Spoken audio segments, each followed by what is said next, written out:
Hello friends, this is Rajesh and welcome to AK learning. आज हम start करने जा रहे हैं एनसीएफ यानी कि नेशनल करिकुलम फ्रेमवर्क 2005।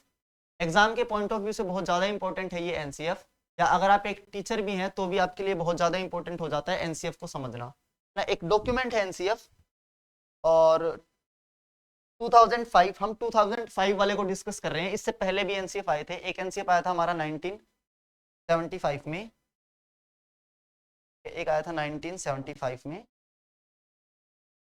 तो ये हमारा पहला एनसीएफ था। उसके बाद एनसीएफ आता है 1988 में। थर्ड एनसीएफ आता है 2000 में, ईयर 2000 में। और अभी लेटेस्ट वाला हमारे पास है 2005 वाला।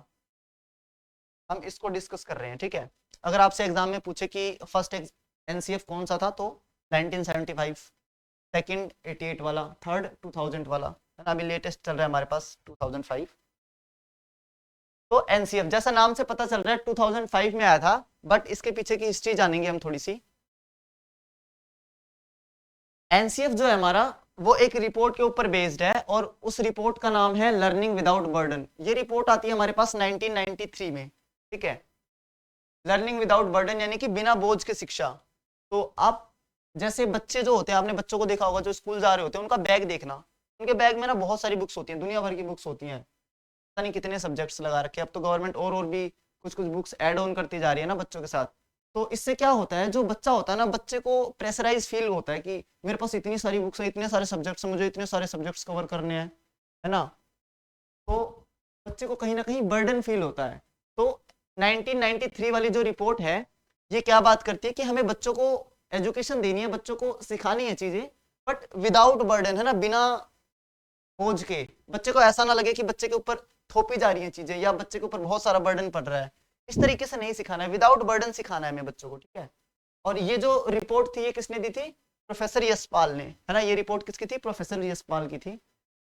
ये है प्रोफेसर यशपाल, इन्हीं की रिपोर्ट थी। और जो हमारा एनसीएफ 2005 है, ये इसी के ऊपर बेस्ड है। किसके ऊपर? जो हमारी 1993 वाली रिपोर्ट है, लर्निंग विदाउट बर्डन, ठीक है। और जो ये वाली रिपोर्ट थी लर्निंग विदाउट बर्डन, उसी के बेस पे जो हमारे एचआरडी मिनिस्टर होते हैं, वो एनसीईआरटी को एक टास्क देते हैं कि आपको जो है ना, एक करिकुलम फ्रेमवर्क डेवलप करना है कि हमें एजुकेशन किस तरीके से देनी है बच्चों को, है ना। हाउ टू टीच, बच्चों को पढ़ाना कैसे है। और थिंकिंग रिगार्डिंग टीचिंग, जब हम पढ़ा रहे हैं तो बच्चों के रिगार्डिंग या टीचिंग के रिगार्डिंग हमारा जो पर्सपेक्टिव है या हमारी थिंकिंग है, वो क्या होनी चाहिए, किस तरीके की होनी चाहिए। एक्टिविटीज हमें बच्चों को कौन कौन सी सिखानी है, किस तरीके से सिखानी है ना। क्या क्या चीजें उनमें ऐड ऑन करनी है, क्या क्या एड्स वगैरह यूज होंगे, क्या क्या हम यूज कर सकते हैं एक्टिविटी सिखाते दौरान, है ना। किस तरीके से उसको बेहतर बनाया जा सकता है जो बच्चों के इन फ्यूचर भी काम आए। होलिस्टिक डेवलपमेंट की बात करेंगे। टीचर ट्रेनिंग, है ना। टीचर ट्रेनिंग पे भी जोर देता है एनसीएफ। पहले जो टीचर्स होते थे ना, उनके पास इतना वो नहीं होता था, हम कहें एजुकेशन वगैरह। जो टीचर होते थे, मतलब 12th पास आउट करी फिर वो टीचर लग जाते थे। बट अभी बहुत सारे क्वालिफाइंग एग्जाम्स को क्वालिफाई करो, है ना, फिर मेरिट लिस्ट में नाम आएगा, इंटरव्यू वगैरह, बहुत सारी चीज़ें हो गई। अब तो बहुत सारे लेवल्स क्रॉस करने पड़ते हैं ये टीचर, एक टीचर बनने के लिए, है ना। तो ये सारी बातें हैं। तो इसी के लिए, है ना, एक नेशनल ग्रुप बनाए जाते हैं। 21 नेशनल ग्रुप्स होते हैं ये एनसीएफ बनाने के लिए। 21 नेशनल फोकस ग्रुप्स बनाए जाते हैं, जिनका काम क्या होता है, देखना कि किस तरीके, देखो जैसे कि ये है कुछ उनमें से, है ना, इन नेशनल ग्रुप्स में से कुछ लोग तो है मैथ्स के ऊपर वर्क करते हैं कि मैथ्स बच्चे को किस तरीके से सिखाना है ना, क्या क्या चीजें मैथ्स में इंक्लूड होनी चाहिए, किस तरीके से समझाना है, पेडागोजी वगैरह क्या होनी चाहिए मैथ्स की, ये सारी चीजें। कुछ लोगों ने साइंस के ऊपर वर्क करा कि साइंस बच्चे को कैसे सिखानी है, क्या क्या चीजें इंक्लूड होनी चाहिए, कौन कौन से टॉपिक्स एड ऑन करने चाहिए साइंस में, है ना, कौन कौन से एक्सपेरिमेंट एड ऑन होने चाहिए, ये सारी चीजें। इंक्लूसिव एजुकेशन के ऊपर भी बहुत बात हुई। इंक्लूसिव एजुकेशन जिसमें हम बच्चों को, सभी बच्चों को साथ में ही एजुकेशन देते हैं, चाहे वो CWSN हो या फिर एक नॉर्मल चाइल्ड हो। जेंडर के ऊपर भी बात करते हैं। कास्ट, इंडिया में डिस्क्रिमिनेशन बहुत है ना। पहले तो और भी ज़्यादा था, अब धीरे धीरे कम हो रहा है। इन सब के ऊपर भी बात हुई।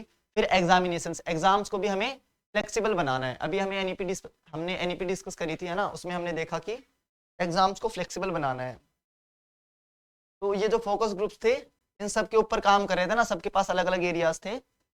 ताकि हम जो हमारा एनसीएफ है, जो एनसीएफ 2005 है, उसको हम बेहतर तरीके से डिजाइन कर पाए। ठीक है, तो ये था नेशनल ग्रुप्स का काम। कुछ लोगों ने इन पे वर्क करा है ना, इन सब टॉपिक्स पे वर्क करा। तो फाइनली हमारे पास जो एक समरी होती है ना, जो एक डॉक्यूमेंट आता है 21 नेशनल रिपोर्ट्स का, उसी को बोलेंगे हम क्या, एनसीएफ। तो ये क्या है, एक डॉक्यूमेंट है या फिर हम कहें एक समरी है ना। और इसके ऊपर बहुत सारे लोगों ने काम करा हुआ है। जो 21 नेशनल ग्रुप्स हैं उसके अंदर बहुत सारे लोग थे, बहुत सारे प्रोफेसर्स ने वर्क करा है ना उसको डिजाइन करने के लिए। बहुत सारे टीचर्स की राय ली गई, बहुत सारे एनजीओज उसमें इंक्लूड होते हैं, और पब्लिक का भी ओपिनियन है ना, उनके सजेशंस मांगे जाते हैं कि क्या क्या चीज़ें होनी चाहिए एनसीएफ में, है ना, किस तरीके से बेहतर बनाएंगे।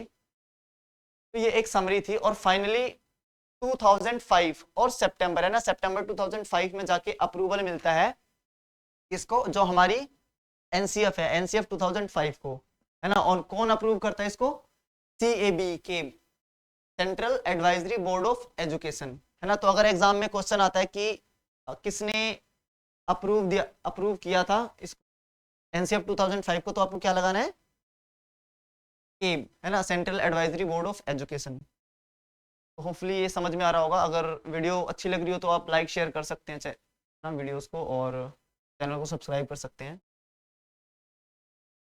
फिर मेन देखो इसमें क्या है, एनसीएफ बहुत बड़ा डॉक्यूमेंट है अपने आप में। हमें काम की चीजें पढ़नी है जो हमारे एग्जाम्स के लायक है ना, जो या जो हमारे एग्जाम से हटके भी जो हमारे काम आने लायक है। तो एनसीएफ मेनली है ना 5 गाइडिंग प्रिंसिपल्स की बात करता है, 5 प्रिंसिपल्स देता है एनसीएफ, है ना। उसको हम डिस्कस करते हुए चलेंगे डीप में। पहला प्रिंसिपल दिया है एनसीएफ ने, कौन सा, link school life with real life. जो भी हम स्कूल में सीख रहे हैं वो हमारी रियल लाइफ से कनेक्ट होना चाहिए, यानी कि स्कूल के बाहर कनेक्ट होना चाहिए। हम सीखते क्यों है, स्कूल में जाते क्यों है, एजुकेशन क्यों ले रहे हैं, सीख क्यों रहे हैं, ताकि वो हमारे इन फ्यूचर काम आ सके, है ना।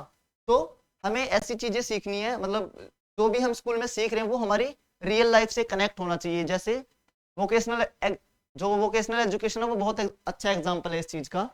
जब वोकेशनल एजुकेशन जिसमें हम आर्ट एंड क्राफ्ट वगैरह या इस तरीके की कोई एक्टिविटी सीखते हैं ना, जो हमारे अर्न करने के लिए काम आती है इन फ्यूचर, जो 6th क्लास से स्टार्ट हो जाती है ना। अभी हमने एनईपी 2020 डिस्कस करा था, उसमें बताया था। तो हमें लिंक करके चलना है ना, कनेक्टेड फील करे बच्चे को, ऐसा ना लगे कि ये जो मैं चीजें सीख रहा हूँ ये तो अलग ही चीजें हैं, इनका मैं क्या यूज करूंगा, है ना, या कहाँ काम आएंगी। तो बच्चा उसको लिंक कर सके। फिर दूसरा जो इसने गाइडिंग प्रिंसिपल दिया वो कौन सा, डिस्करेज रोट लर्निंग। जो रटने वाली चीजें हैं, है ना, उनसे हमें साइड हटना है। मीनिंगफुल लर्निंग होनी चाहिए, है ना, मीनिंगफुल लर्निंग, उसकी तरफ हम कंसेप्चुअल अंडरस्टैंडिंग की तरफ हम जा रहे हैं। क्वेश्चंस कैसे आते थे पहले, एग्जाम सिस्टम ही हमारा ऐसा है कि रटने वाले क्वेश्चंस ज्यादा देता है ना। तो अब उसको शिफ्ट करा जाएगा किसकी तरफ, मीनिंगफुल लर्निंग की तरफ, है ना, रट के ना हो चीजें। तीसरा है बियॉन्ड टेक्स्ट बुक। हमें टेक्स्ट बुक को, है ना, जो हमारी बुक्स हैं, बहुत सारे मल्टीपल बुक्स होती है ना हमारे पास, तो टेक्स्ट बुक से हटके हमें चीजें सीखनी है। मतलब कि जो टेक्स्ट बुक है, बुक को हमें एक सोर्स की तरह यूज करना है। ऐसा नहीं है कि जितनी बुक्स होंगी उतनी एजुकेशन आएगी, या हम कहीं उतनी नॉलेज होगी हमारे पास। एक चीज हमें समझनी है, क्या समझना है हमें, कि बुक्स इक्वल टू नोट। ऐसा नहीं है कि अगर आपके पास बहुत सारी बुक्स हैं तो आप सबसे ज्यादा ज्ञानवान माने जाओगे, है ना, या आपके पास बहुत सारी एजुकेशन है। जितनी बुक्स है उतनी एजुकेशन हम नहीं मानते हैं। ऐसा होता तो फिर जो लाइब्रेरियन होता है उसके पास बहुत सारी बुक्स होती हैं, या जो एक बुक डिपो वाला होता है ना, सबसे ज्ञानवान व्यक्ति तो वही होता फिर इस दुनिया का। तो इस तरीके से नहीं चलना है। हमें क्या करना है, टेक्स्ट बुक को एक सोर्स की तरह यूज करना है, ताकि वहां से हम पॉइंट्स गेन कर सकें, वहां से हम नॉलेज ले सकें। बाकी चीजें हमें मीनिंगफुली सीखनी है। ठीक है, होलिस्टिक डेवलपमेंट की बात करते हैं हम। फिर फ्लेक्सिबल एग्जाम, जो हमारा एग्जाम सिस्टम है उसको भी हमें फ्लेक्सिबल बनाना है। एनसीएफ इस पे भी बात करता है कि जो एग्जाम पैटर्न अभी तक चल रहा है उसको हमें चेंज करना है। होट्स का हमने डिस्कस करा था ना, हायर ऑर्डर थिंकिंग स्किल्स जो होती हैं, उस तरीके के क्वेश्चन हमें देने अपने एग्जाम्स में एड ऑन करने हैं। ठीक है, और इसमें जो लास्ट पॉइंट दिया, जो हमारा 5th पॉइंट है, वो कौन सा है, टू प्रमोट डेमोक्रेसी। इंडिया क्या है, एक डेमोक्रेटिक कंट्री है ना, इसमें यहाँ पे डेमोक्रेसी है। तो जो कॉन्स्टिट्यूशनल वैल्यूज है उनको लोग वक्त के साथ एजुकेशन में, है ना, ये सारी चीजें अब कम होती जा रही हैं, तो हमें ये चीजें एजुकेशन के थ्रू बच्चों के अंदर डालनी है ना, या उनको हमें डेमोक्रेसी ये सारी चीजें सिखानी है। तो ये कुछ 5 गाइडिंग प्रिंसिपल्स है किसके, एनसीएफ के। इनको हम और डीप में अपनी आने वाली वीडियोस में कवर करेंगे, है ना। आज की वीडियो में बस इतना ही है, एक बार दोबारा से देख लेते हैं। हम बात कर रहे थे किसकी, एनसीएफ 2005 की, जिसमें हमने क्या जाना, जो एनसीएफ के एक डॉक्यूमेंट है या हम कहें एक समरी है, किसके ऊपर बेस्ड है, एक रिपोर्ट के ऊपर जो कब आती है 1993 में, है ना। उसका नाम होता है लर्निंग विदाउट बर्डन, बिना बोझ के शिक्षा। और जिसके जो प्रोफेसर यशपाल होते हैं वो कौन होते हैं, चेयरमैन होते हैं, है ना, या हम कहें हेड होते हैं। और उसी रिपोर्ट के बेस पे जो एचआरडी मिनिस्टर होते हैं वो एक टास्क देते हैं एनसीईआरटी को, एक करिकुलम फ्रेमवर्क डेवलप करने के लिए, जो एजुकेशन के लिए वर्क करेगा। में ये सारी चीजें मेंशन रहेंगी, क्या टीचर को समझाना है, किस तरीके से पढ़ाना है ना, हमारी थिंकिंग क्या है टीचिंग के रिगार्डिंग, ये सारी चीजें। और फिर उसके लिए क्या किया जाता है, 21 नेशनल ग्रुप्स बनाए जाते हैं, जिसमें बहुत सारे लोगों का योगदान होता है ना। प्रोफेसर्स होते हैं, टीचर्स होते हैं, एजुकेशनिस्ट होते हैं बहुत सारे, और पब्लिक ओपिनियंस भी होते हैं, है ना। तो सब लोग अलग अलग फील्ड में काम करते हैं, जो 21 नेशनल फोकस ग्रुप्स होते हैं। और फाइनली हमारे पास एक रिपोर्ट आती है, जो 21 नेशनल रिपोर्ट्स का कॉम्बिनेशन होता है ना, उसी को हम एनसीएफ बोलेंगे। और इसको अप्रूवल कब मिला था, 7 सितंबर 2005 को। किसने अप्रूव करा था, केब, यानी कि central advisory board of education. ठीक है, तो होपफुली इतनी बातें आपको समझ आ रही होंगी। और उसके बाद जो मेन हमारा जो एनसीएफ है वो किस पे बेस्ड है, ये इसने कुछ 5 प्रिंसिपल्स गाइडिंग प्रिंसिपल्स दिए हैं, जो बच्चे को हम सिखा रहे हैं वो उसकी रियल लाइफ से कनेक्ट करना चाहिए, है ना। और रोट लर्निंग से हम मीनिंगफुल लर्निंग की तरफ शिफ्ट हो रहे हैं। इसके अलावा हमें टेक्स्ट बुक को एक सोर्स की तरह यूज करना है, और एग्जाम्स को जो है फ्लेक्सिबल बनाना है, और डेमोक्रेसी प्रमोट करनी है। ठीक है, तो ये जो 5 पॉइंट्स हैं इनको हम आगे और ज़्यादा डीप में डिस्कस करेंगे। ठीक है, तो आप वीडियो को लाइक कर दो, शेयर कर दो, और चैनल को सब्सक्राइब कर सकते हो, है ना, जल्दी जल्दी सब्सक्राइबर बढ़वा दो। मिलते हैं फिर नेक्स्ट वीडियो में। और अगर आप DSSB या KVS या स्पेशल एजुकेटर किसी भी टीचिंग एग्जाम की जो है ना प्रिपरेशन कर रहे हैं, तो आप चैनल को सब्सक्राइब कर सकते हो। इस पे ये DSSB का पार्ट B का कंप्लीट बैच रहेगा, जो मैं आपको करवाऊंगा, है ना। होपफुली पसंद आई होगी वीडियो। मिलते हैं फिर नेक्स्ट वीडियो।